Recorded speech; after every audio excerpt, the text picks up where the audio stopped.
Nasa linya po natin si Police Major Hazel Asilo. Major, magandang araw po. Good morning po, sir, at sa lahat ng taga-subaybay po natin, magandang umaga po. Major, meron tayong isang nawalan ho ito, dead on arrival ho ang report. May mga detalye ho kayo nito? Itong kasamahan ho namin sa media. Sa ngayon po, kinukuha po namin yung complete na report at details po nito mula sa ating counterpart since sila po ay nabigyan naman po ng assistance. So yung final report po yung kanilang, ang hinihingi po namin sa ngayon. Okay. Sa ngayon po, sa ginagawang pagtutok ng PNP dito po sa Traslasyon 2026, may mga casualties na po ba tayo, Major? Sa ngayon po, wala pa. Major? Naku, nawala.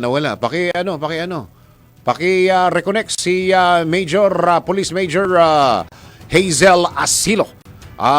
Ina-assess po natin kung ano po ang kalagayan at lalo na yung lubos na magdamag dito po sa bahagi po ng Traslasyon 2020. Itatanong ko rin kung paano ano ang plano ng PNP dito sa hindi ito ilog, ito'y dagat-dagatan, dagat-dagatan ng mga tao dito po sa sana to? Ayala Boulevard na ba to? Ayala na ba to? Kung nasaan na yung mismong andas. Nasa linya po natin ulit. Major, please come back. As you were saying po, go ahead. Yes po, wala naman po tayo pang namomonitor ng mga incidents, pero kami po ay patuloy mang nagmomonitor. At meron po tayong mga nakadeploy naman po na mga medical tools, ganun din po nandyan po ang DOH at ang MMDA, nakatulong po natin kung kailangan po ng medical assistance ng ating mga deboto. Saka Red Cross, Major, Yes po, nandyan din po sila, nakatulong po natin. Kanina ho sa aming pagmonitor, yung aking binabanggit kanina, yung mga hinahagis na bata, tapos meron daw isang babae, hinagis, tapos pagpunta doon sa mga tao, hindi nasalo. Okay naman po siya, naman ho yung babae. Sa ngayon po, inaalam pa po natin yung mga reps po na ganyan. Nakikita rin lamang po natin based po dun sa mga live feed natin. At sinecheck po natin kung ano yung kanilang mga status po sa ngayon. Okay. Ito pong itanong lang po namin kasi may concern din kami regarding sa signal. Magsisignal jam po ba tayo? Papatayin po ba natin yung signal doon, Major? Meron po tayong nagaganap na signal interruption sa iba't ibang areas po ng ating prosesyon. Gaya po dito sa atin sa Quirino Grandstand na meron pong paghina ng signal. So may mga areas po talaga na hihina hanggang pagkawala po ng signal. Kasi ito po yatang andas ngayon ay nasira yung gulong.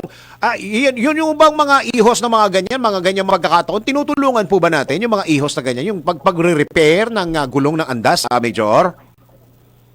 Yes po, meron naman po tayo din ng mga volunteers, na mga pulis na kasama po nila na nandyan po sa parada na nakahanda naman pong tumulong ating mga ihos. Yun. Paano nyo po nire-regulate yung ganyang karaming mga tao, medyo? Paano po yung mga checking natin ng mga kababayan? Sa bawat segment po, meron po tayo mga nakadeploy na mga personnel, meron po tayo mga desk dyan na nagmo-monitor po, lalo po yung mga kaguluhan na nakikita po natin na sa live feed po natin. So yan naman po ay agad na ina-actionan natin pag nakikita na po na natin na medyo hindi na po siya makontrol at maaari na pong mag-cause ng injury at ng casualty po sa ating mga deboto na umaattend ng prosesyon. Ilan ho yung mga naka-assign na, if I may ask again, Major, ilan ho ang mga naka-assign na mga pulis ngayon para dito sa Traslasyon 2026? Kasama sa Quirino Grandstand? Lahat-lahat po ang ating pong PNP personnel na nakadeploy ay nasa mahigit 15,000, pero total po natin is nasa 19,000 po ang mga deployed personnel. Kasama na po dyan yung ating mga kasama po sa counterparts natin, mga Coast Guard, DOH, MMDA, nandyan din po ang DST at iba pa pong ahensya na katulong po natin. So paano po ang karakter nito? Ang attitude po ng ating mga PNP personnel, maximum tolerance po ito, Major? Major? Yes po. Maximum tolerance. Opo. Nawawala yung signal ni Major. Major, please come back. No, wala. Wala na.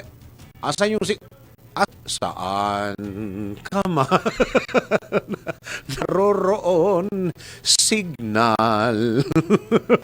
Kasi gusto ko din itanong, itong mga sumasalub sa karosa dito sa andas na ito ba'y pipigilan ng mga pulis o hahayaan na lang? Kasi yung nangyari kanina, parang hiyaan lang. Di ba? Parang ganun nangyari. Siguro sa sobrang...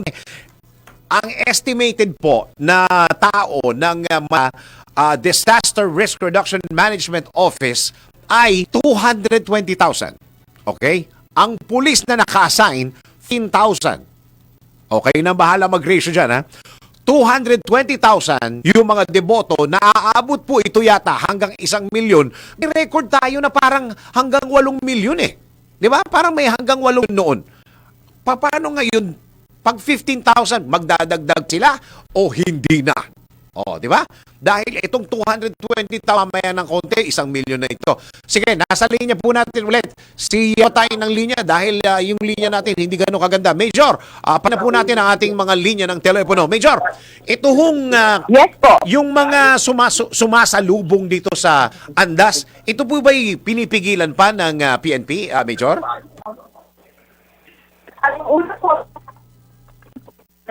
hihingan po natin kasi nga po, may mga bantay po tayo sa bawat segment. Hihingan po natin sila na wag na po silang sumalubong para po dire-diretso yung ating prosesyon. Alam mo, syempre, alam ng ating mga Pilipino, ay gusto, kaya po, wala na po kami. Ay! Sabi ganun. Alam mo, Major, medyo hindi maganda yung ating sang... Okay na. Major, please come back. Nawala. Major, hello? Hello? Is it me you're looking? Tingnan natin, pabalikin natin. Pinipigilan, pero kasi hindi na kinakaya sa sobrang dami. Tapos, kaya nga kanina pinag-uusapan namin ni Daryl, sabi ko, naku, pananampa ito, pare. Pagka ipinaglalaban ng pananampalataya, naku, medyo talagang wala kang sisinuhindihan, di ba? Okay, tinatawagan ba natin ulit? Oo, wala pa. Ay, sige. Sa linya ulit si Police Major Hazel Asilo. Major, pasensya na kayo. Subukan natin lahat ng linya. As you were saying po, yung mga kababayan po natin na... ano yan, nag-ring pa? Nagsasalita na ako dito. Tapos hindi lang sinabi sa akin. Hindi ko pa pala... Nasa linya na. Oo nga eh. Yan problema eh. Bitaw yung linya. Oo. Anong gusto mong kantahin ko dyan? Gusto ko nang bumitaw. How? Ang problema po talaga, kasi dahil grabe talaga ang linya natin dyan sa kinalalagyan po ng Traslasyon 2020. Hindi gaano kaganda yung linya dahil inamin naman po ni Major kanina na isi-signal jam nila yung bandang bahagi na yan ng kung saan nandoon ngayon. Asa na ngayon? Asa na ngayon ang andas? Ha? Sa may Ayala Bridge na? Ayala na.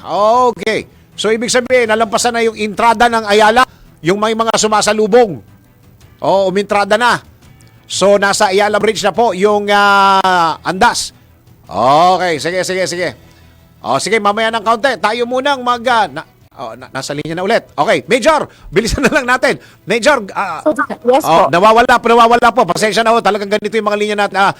Major, yung sinasabi nyo po na hindi maiwasan na salubungin yung mga kababayan natin na sinasalubong itong andas. Go ahead po, as you were saying.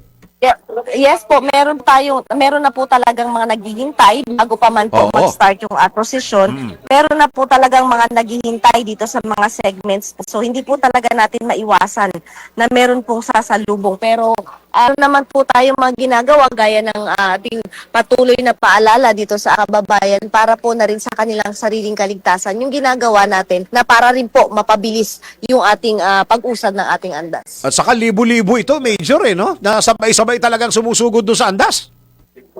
Tama po. Kumbaga po, ano na yan parang naging trend na lagi na talagang sinusugod nila yung andas at dinadala nila dun sa lugar na kumaga nasa sway-sway kung saan-saan Oo. yung andas. Meron nga ako nakitang video kanina na parang nadadala yung mismong pulis at tatlo yata yung nadadala na yun, Major, ng mga taong na tumatakbo. Yes po, yung Oo. bilang po ng ating kapulisan, although madami na po, ay talaga pong overpowered po ng ating mga deboto. Kasi 220,000 baka umakyat pa to hanggang 1 milyon, 2 milyon, Major. Tapos ang pulis natin ay sa 15 hanggang 16 mil, Major, tama? Yes po, kaya po hinihingi din po namin ng suporta ng ating mga deboto na sana po tayo ay makipagtulungan sa ating mga kapulisan, Yun. ganun din sa ating mga church marshals, para na rin po ito sa mabilis na pag-usad ng andas at para na rin po ito sa kanilang mga kaligtasan. Ito last question ko, Major. Ito po ba mga naka-duty na pulis? Ito po ba yung naka-duty pa kahapon pa? At hanggang ano oras mo ang duty nila?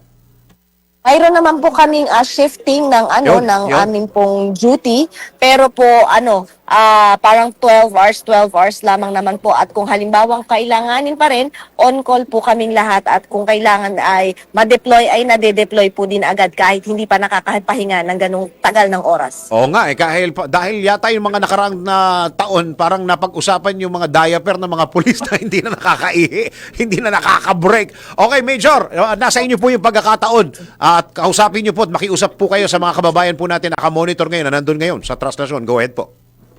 Paalala po namin ng NCRPO na unahin po natin ang kaligtasan, iwasan po ang tulakan at siksikan, lalo na po sa ating mga choke points. Paalala po, uminom ng sapat na tubig at huwag ipilit ang sarili kung may nararamdaman. Sundin po ang mga tagubili ng pulis at church marshals, at pinapaalala din po namin na ang kaligtasan ng bawat isa ay responsibilidad ng lahat.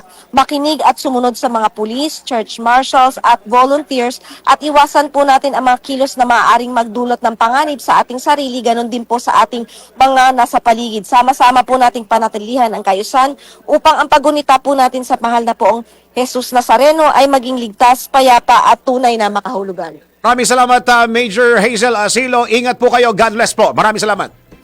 Maraming salamat po.